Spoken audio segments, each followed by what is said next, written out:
Saatnya berpetualangan, datang ke Taman Pelangi.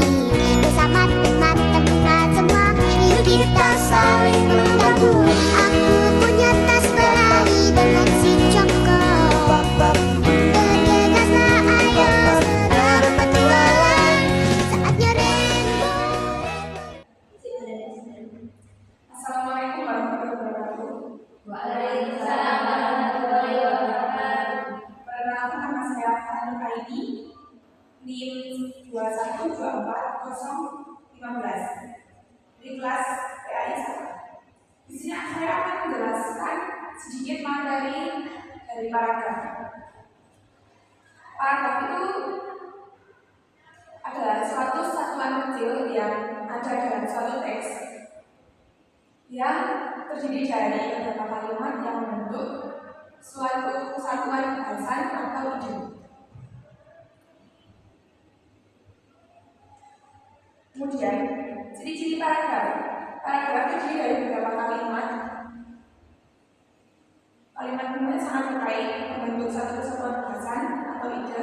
Biasanya diawali dengan kalimat topik dan diakhiri dengan kalimat penutup atau kesimpulan.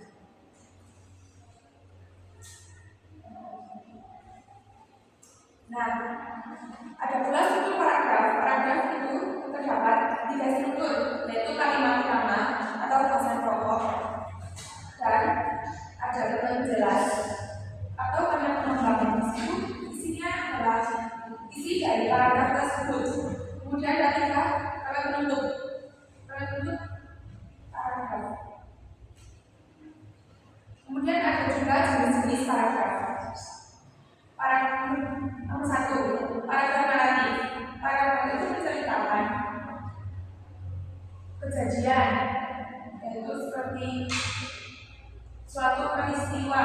Kemudian ada juga paragraf deskriptif, yaitu menggambarkan sesuatu objek dengan kata-kata yang mampu merangsang pada indera baca. Kemudian ada juga paragraf eksposisi, yaitu paragraf yang bertujuan untuk memaparkan, menjelaskan, menyampaikan informasi, mengajarkan, dan menerapkan suatu topik kepada pembaca. Ada yang mau bertanya? Saya Pak. Bagaimana cara membedakan paragraf naratif dan deskripsi? Cara membedakan paragraf naratif dan deskripsi itu, kita harus memperhatikan ciri-ciri pada setiap paragraf tersebut. Ketika paragraf itu menceritakan kejadian, pengalaman atau peristiwa, dan paragraf deskripsi itu menggambarkan suatu objek, tempat atau orang. Kemudian di paragraf ini menggunakan kata-kata seperti kemudian, lalu, dan setelah itu. Kalau di deskripsi itu menggunakan kata seperti sangat, indah, besar. Kemudian relatif, ada juga mengandung unsur sebelum, sesudah, atau saat. Disebut dengan unsur waktu. Kalau deskripsi itu mengandung unsur sensori, penglihatan, pendengaran, dan perasaan. Kemudian mengandung aksi atau tindakan naratif. Kalau di deskripsi itu mengandung detail spesifik. Ketika dilatih tadi memiliki tujuan menceritakan, menghibur, atau mendidik. Contohnya seperti saya pergi ke pasar lalu bertemu teman.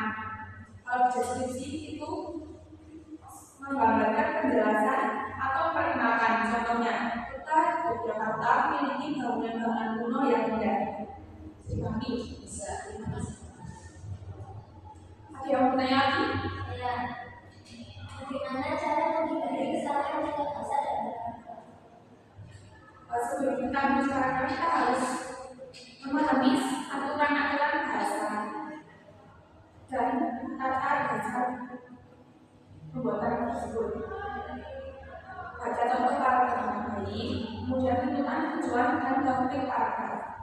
Ketika menulis, menggunakan kalimat yang singkat dan efektif dan menggunakan dan perhatikan struktur kalimat subjektif, predikat atau objek. Kemudian menggunakan kata-kata yang tepat dan akurat.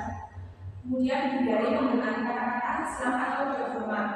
Hindari menggunakan kata-kata slang atau berformal itu akal. Gimana ya? Paragrafnya itu tidak.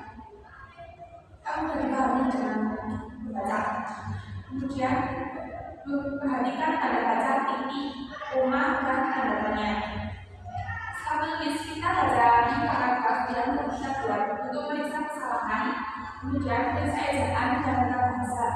Pastikan kalimat-kalimat itu logis dan terhubung. Mintalah orang lain meminta membaca paragraf yang kita buat. Ada yang lagi? Tidak. Saya akhiri presentasi saya. Wassalamualaikum warahmatullahi wabarakatuh. Waalaikumsalam